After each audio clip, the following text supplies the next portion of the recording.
The problem with superheroes is that they cannot lose. On occasion they can die, even if normally not for long, but they cannot lose.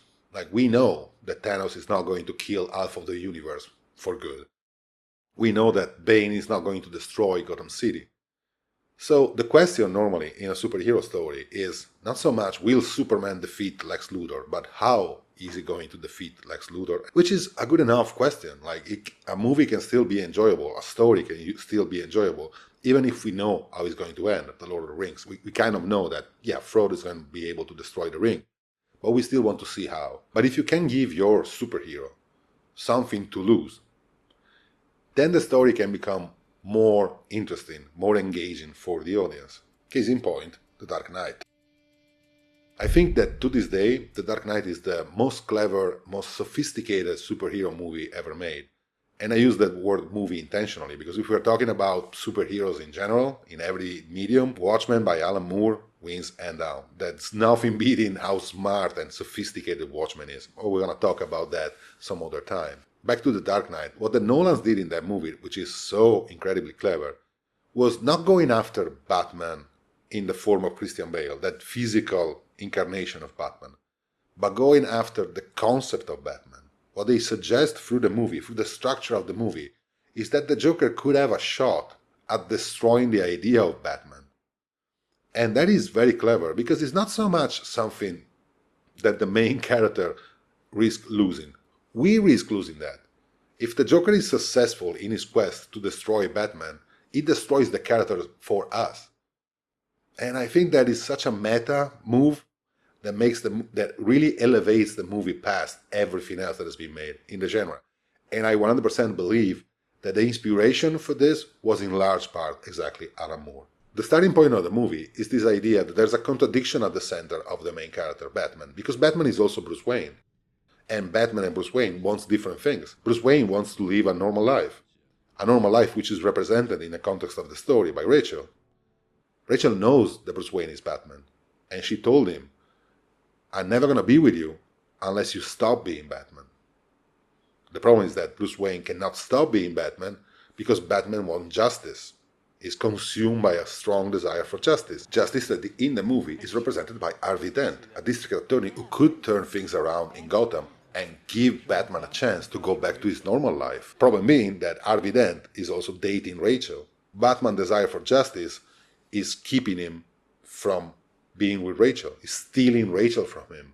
If he doesn't resolve this contradiction, he's going to be lonely and sad. In this situation enters the Joker. The Joker is insane, but he has a mission. He has a philosophy. When the chips are down, these civilized people, they'll eat each other. See, I'm not a monster. I'm just ahead of the curve. People are just as good as they are allowed to be by the protection of the society around them. If you remove that protection, everybody's a monster. And so if everybody's a monster, it means that I'm normal. So he has a very strong motivation for doing what he's doing. He wants to prove to himself that he is like everybody else. I'm the only one who's not an hypocrite. You are all hypocrites. And I'm going to show you how much of an hypocrite you are. Of course, if this is the character, he's going to latch on to Batman, because Batman is like the physical representation of that hypocrisy, as proven by the fact that Batman doesn't kill his foes, because Batman, who's also Bruce Wayne, wants to keep the possibility of going back to the normal life. He wants to entertain the possibility that at one point he's going to be able to stop being Batman and go and be back with Rachel and have a normal life. But he can only do this if he doesn't go too much into the darkness. This is a trait of the canon of Batman, right? It's a very important thing that Batman doesn't kill people. So if the Joker is able to expose this hypocrisy, to break the character, he's going to break the character in our world. He's going to damage us, which is brilliant. So how the Joker does this? Well, he kidnaps both Harvey Dent and Rachel. And he tells Batman, now you need to choose. You want a normal life and you want justice. Well, guess what? You cannot have both. You need to choose one now. I'm going to resolve the contradiction for you. I'm going to tell you where they are, but you only have time to save one. And Batman doesn't hesitate, and he goes to save Rachel. But the Joker, being a sick fuck, he has switched positions between the two of them, and so Batman thinks he's going to save Rachel, but he finds Harvey Dent. So Rachel dies, and Harvey Dent gets disfigured. Justice is disfigured as a consequence of Batman having taken the wrong choice. So Harvey Dent, who first was this prosecutor who would have a coin with two heads, so he could only pretend to playing with chance, now turns into Two-Face, which is aleatory justice, governed by real chance, so no justice at all in a way. And the third act of the movie sees Batman having to find a way to redeem justice, and he does this by taking on himself Harvey Dent crimes. So the memory of Harvey Dent can survive. Batman basically gives up completely any hope of having a normal life until the next movie, in order to restore the ideal of justice in Gotham. It is a brilliant structure. Different characters represents different parts of Batman in a way.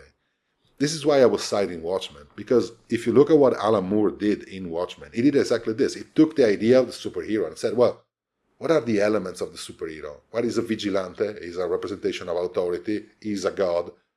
Okay, can I decompose this? Can I break him down into different characters so the different parts of the superhero are going to be talking to one another throughout my story, exposing all of the inner contradiction inside this idea of the superhero. We're going to talk about this more at length when we get to Watchmen, because it's absolutely brilliant. The Nolans took a page from that and decided, okay, can we play with this idea in this movie?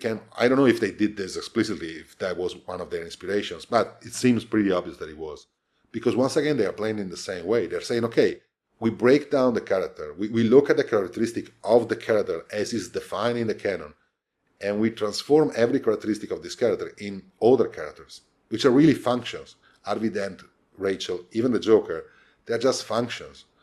They're not real human beings, which is kind of the one problem about The Dark Knight, if you ask me. And about everything Nolan really did. It's kind of like Kubrick. It's a very cold director. He seemed not to understand human beings so well. And so we can see this story structure that is so clever in creating a tension that could potentially break down the character. Not that specific, once again, incarnation of Batman, but the idea of Batman himself as defined in the canon. And if you can do that, if you can break the character, if you can expose the hypocrisy at the center of the character and the absurdity at the end of the day of the character, then you really destroy the character for every other movie that's going to come after. So there is a lot at stake. Now I have taken that contradiction which is inside the character, is hidden inside the character, and then another movie, a lesser movie, would do everything possible to hide it. Not to confront the fact that this is an adult dressed as a bat that tried to fight criminals by punching them in the face. Are you for real? In the 2000s? Like, what? Another movie would try everything possible to try to hide this fact. If you look at Tim Burton's Batman's, for example, that's exactly what he did. He stylized everything to make it very clear. This is not our world. This is a cartoon, okay? This is a comic book. So don't expect realism because there is none. And then you can relax and just enjoy the ride. But Nolan goes a completely different direction. It's like, no, I want to make this as realistic and gritty as possible, but then I need to confront, the elephant in the room. How do I do this? Well, I use this contradiction. I use this element, this weakness of my story. I turn it into a strength because now I'm going to just put it in front of my audience and said, well, guess what? If I don't manage to resolve this contradiction, I'm going to destroy the character that you love so much. Wanna go? Let's go on this ride.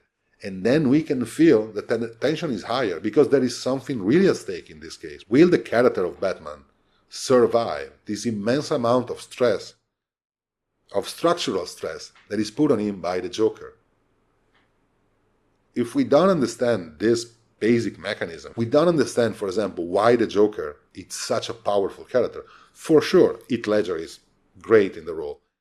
But as in many other cases, as when I was talking about Alien, sometimes we focus on the superficial element, like the Giger design of the creature or Heath Ledger performance. Oh, they are so great. That's what makes the character, the xenomorph or the character in The Dark Knight so great. No, it's what's on the page that gives the artist or the actor the tools to create an iconic character or an iconic creature. If you take away that clarity that's on the page, and that comes from the structure of the story, not just by the way the character is written, by the way the different element of the story create a space for the character to exist. If you take away that, you can be the greatest actor in the world or you can be the greatest designer in the world. You're not going to come out with something so iconic as the Joker in The Dark Knight or the Xenomorph in Alien.